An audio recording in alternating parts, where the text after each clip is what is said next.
Okay, by my time here, I think we're going to get started. It's now 9:30 Eastern and 8:30 Central. So what we're going to end up covering today is we're going to end up covering the PLC program. But first, I just want to provide a quick review of where we're at as far as what we've already ended up covering in last Tuesday's session. So for those of you that have been watching these online, we are recording these. They're available, so you can go back and double check the information and review it at your leisure. If you do have any questions, you can email me directly. My email address is on the screen. We also have our crop economics webpage and Farm Bill webpage. The Farm Bill webpage, you'll find all the important information and deadlines about the upcoming Farm Bill decisions that you'll need to end up making.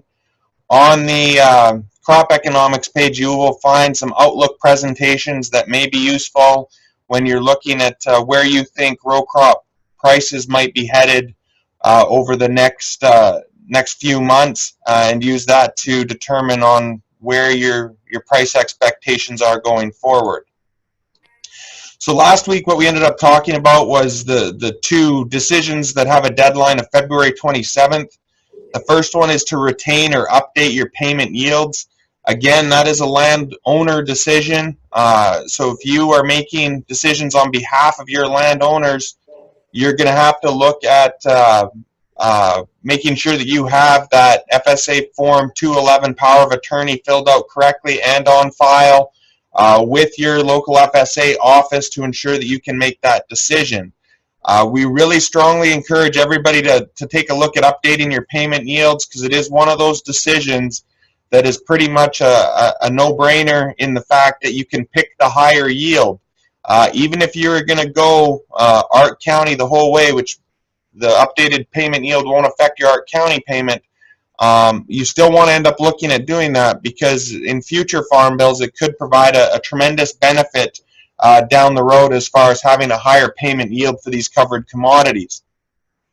The second decision that we talked about was to retain or reallocate those base acres that are on a farm. Again, unfortunately, we're not able to add base under this farm bill. All we can do is reallocate from our existing base, which is reported on that FSA form 156EZ, to a proportion of what the planted acreage was between 2009 and 2012.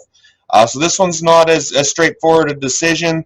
There's a couple of reasons why you'd want to end up retaining your base or reallocating it amongst the crops. I actually had a question that was sent to me on why you should end up reallocating base, and the first one is pretty obvious. It's if you think you can get a higher payment out of one of the commodity programs that you're looking at enrolling in. If you end up reallocating your base, that might end up being a decision to reallocate. The second reason why you might want to consider reallocating is if you want to end up aligning those planted acres closer to, or your base acres closer to what your planted acres are from a risk management standpoint. That can be beneficial if you're looking at it from trying to end up getting more coverage from what you're planting to what your base is.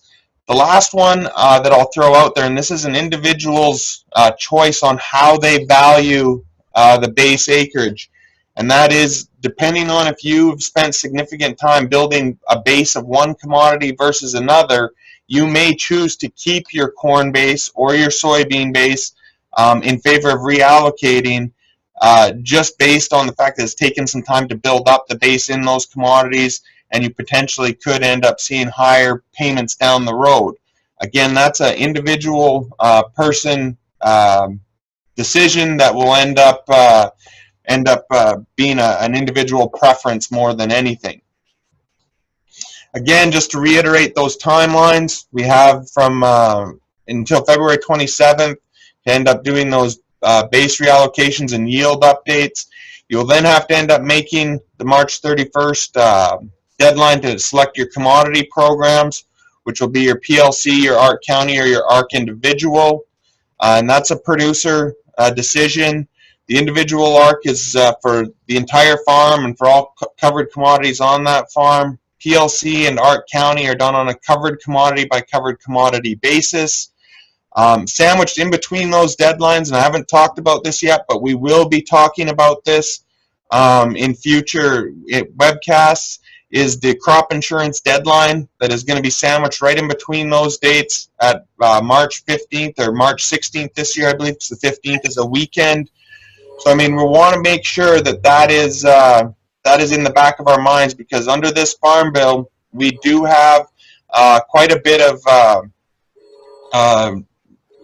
correlation between crop insurance programs and commodity programs, where you're going to want to take what you're doing on one of them in account with what you're doing on the next one. So one thing, I had a couple of questions that were sent in to us that I just want to quickly step through. The first question I had was, my farm has corn base, however has been planted to pasture since 2005. Can I update yields or reallocate my base? The answer on that is unfortunately no. If you have not planted a covered commodity from 2008 to 2012, you will be able to maintain your existing base, so you'll be able to keep your existing corn base and make your program election on those base acres, but unfortunately you won't be able to update your yield, your payment yield or your CC yield, or reallocate your base amongst commodities due to the fact that you haven't ended up planting that one. The other question that I ended up getting, and again, this was one that that came from one of the email requests, was how is the marketing year average price calculated? And this really feeds well into the discussion that we're going to have today on the price loss coverage program, or PLC. And essentially the marketing year average price, and it varies, the time period varies commodity by commodity. For example, corn and soybeans and sorghum, the marketing year starts September 1st and goes until August 31st. For wheat, the marketing year starts on June 1st and goes to May 31st. You have to remember how they calculate this, they're basically trying to get a weighted average farm level price across the U.S. So you have to remember that most often for wheat, for example, the majority of that commodity is marketed in the first 3 months after harvest, and then it varies tremendously after that. So if you have a lower harvest time or shortly after harvest time price, it's going to end up having a lower marketing year average price for that commodity due to how it's weighted.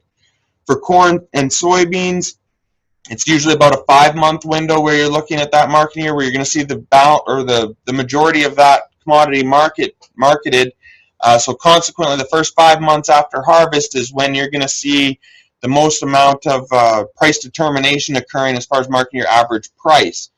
And to get the national average price each month, it's multiplied by the percentage of crop marketed that month, and then the weighted average prices are added up to become the marketing year average.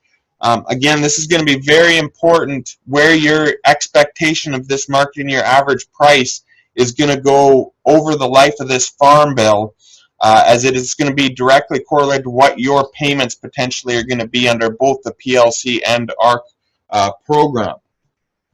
The last question that we ended up having submitted to us that we're going to discuss today was one on PLC yield on generic base acres.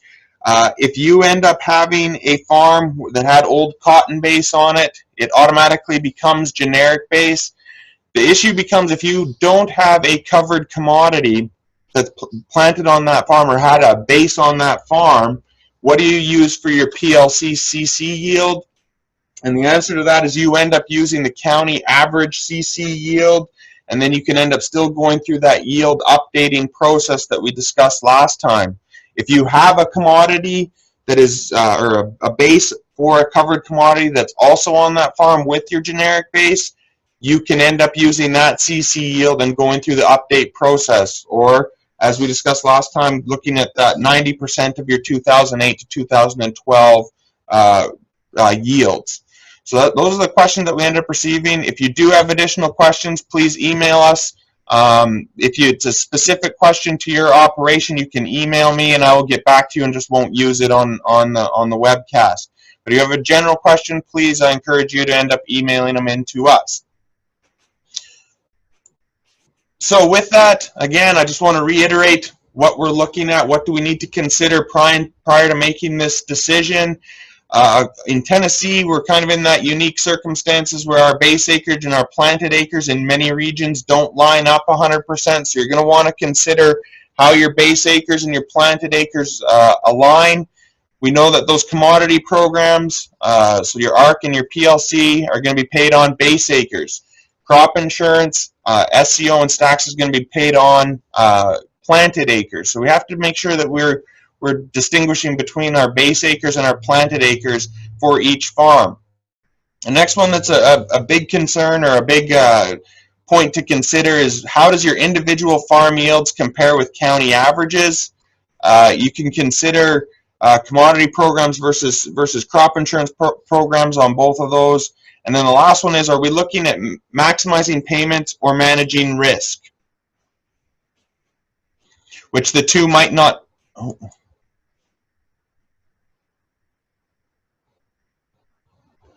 which the two might not end up matching up.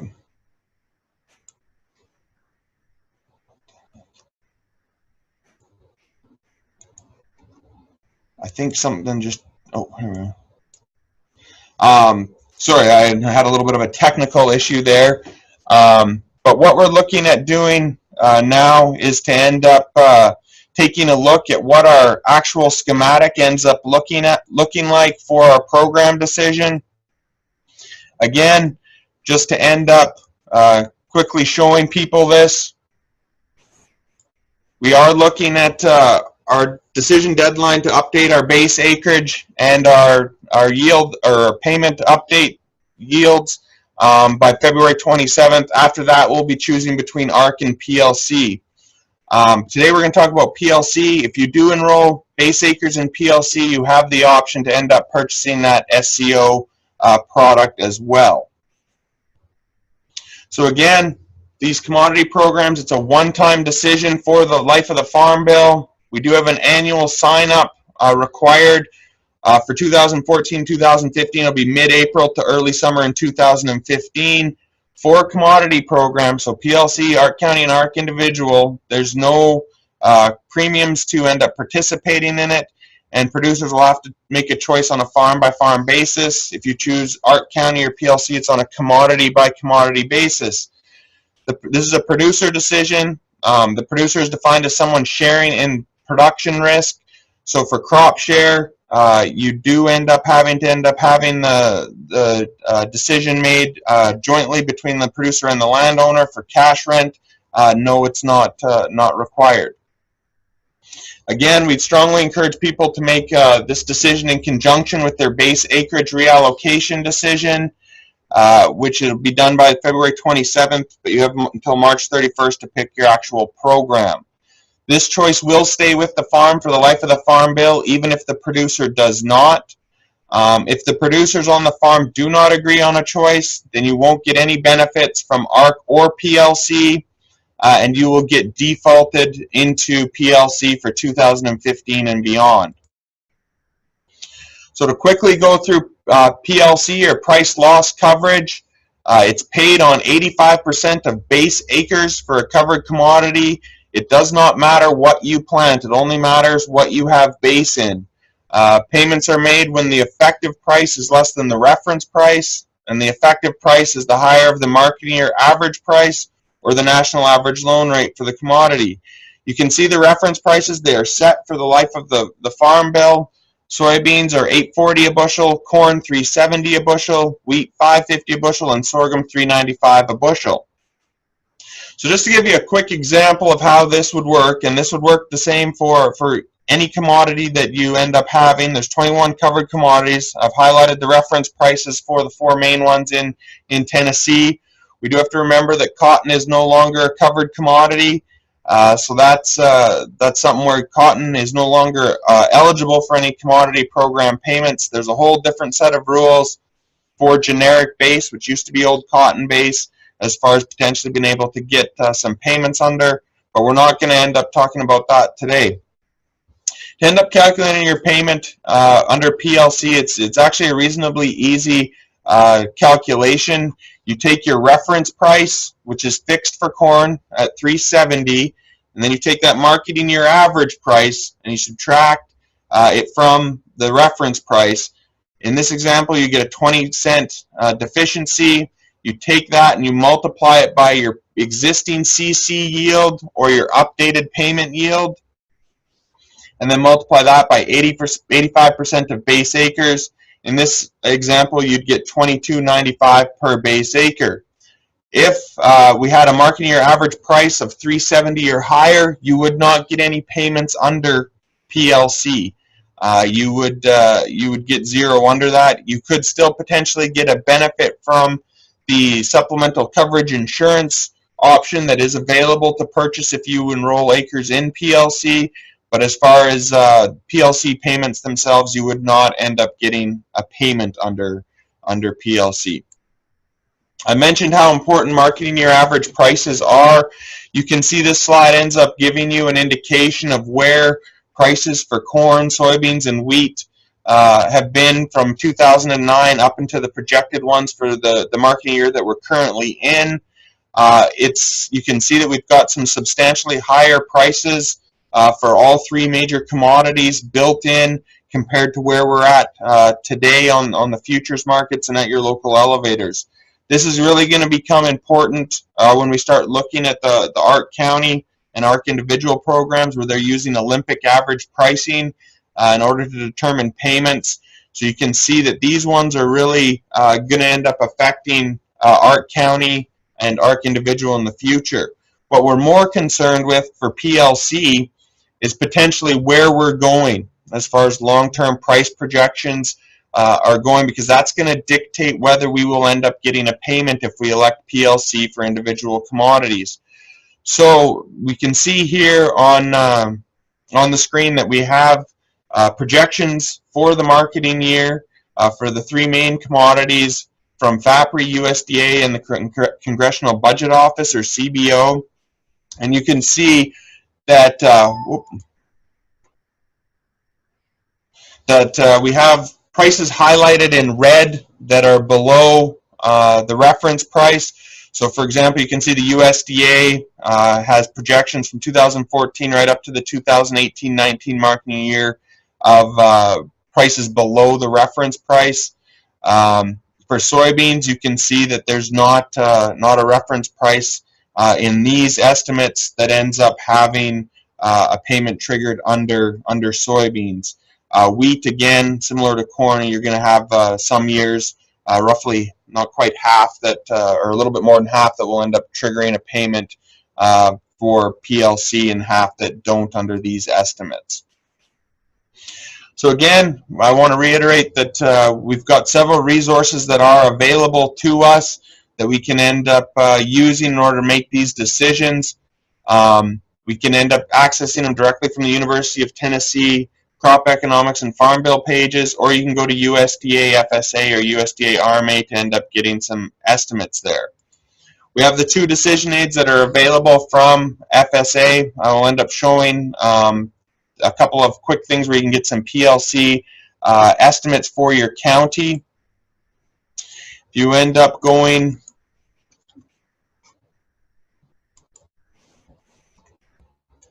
under the FSA webpage, you can access the tool directly.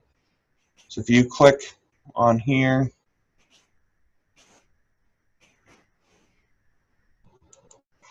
and we go under the sample farm, you can end up seeing that you can come in here and pick your individual county and take a look at what your potential payments are for commodities that are produced in your county. This is a quick tool that allows you to end up referencing a couple of commodities for the county. You can end up changing the county. You can change the time horizon that you're looking at, so either 1 year or 5 years. And when you put the cursor over top of what the bar chart shows, it'll give you an indication of what your potential payments are for PLC or for ARC County. Now, one thing that you have to be remember is when you're using county level data, if your farm deviates substantially from where from where the county averages are, it's probably not going to give you as good of an indication of where of what your potential payments would end up being. So it's very important on how your individual farm tracks the county average. The other thing that I like about this tool is you can go in and you can end up adjusting different price expectations. If you want to see where prices are, you can end up looking at what those price projections are on a commodity by commodity basis for those three different price projections. The other tool that's available out there is the Texas A&M tool. This one, again, you can get some county level data. It's in kind of an odd place in my opinion, but if you click on this ARC PLC evaluator for generic based cotton, it'll give you some estimates based on your state and your county as to what your potential payments are under each one of these programs for the commodities. So you can see the PLC payments for wheat from 2014 to 2018 plus a total, or gives you a total over the 5-year period as well. And you can directly compare that to the ARC County. Obviously on the ARC individual, since you're looking at a weighted average across multiple farms, you're not looking at it as an individual commodity choice. So these two resources will give you two good indications of where potential payments under these programs will end up being. So I encourage those that are interested in looking at these types of online tools to go through and take a look at where your county averages are, because it'll end up giving you an indication based on where your yields are. If they're higher than the county average, then your PLC payment is going to be higher. If your CC payment or your updated payment is lower, then your payments are going to be lower than what that county average payment is calculated at. So we do have these resources that are available. There's also numerous spreadsheets that are available out there that people can end up looking at. The other one that I will quickly mention again is if you are looking for information on these programs, as far as if you're looking at putting all of your commodities in one program, you can go to the University of Illinois website, and that'll end up giving you an indication for all crops or on a commodity by commodity basis as well. So we do end up having these multiple options that are available to us to do some of the analysis. With that, that's all I'm going to end up covering for today. What we'll end up doing is we are going to cover ARC County next week and go through some examples. If you do have any questions, please submit them to us via the Farm Bill email address, and we will be sure to answer them for you. Thank you, and have a good day.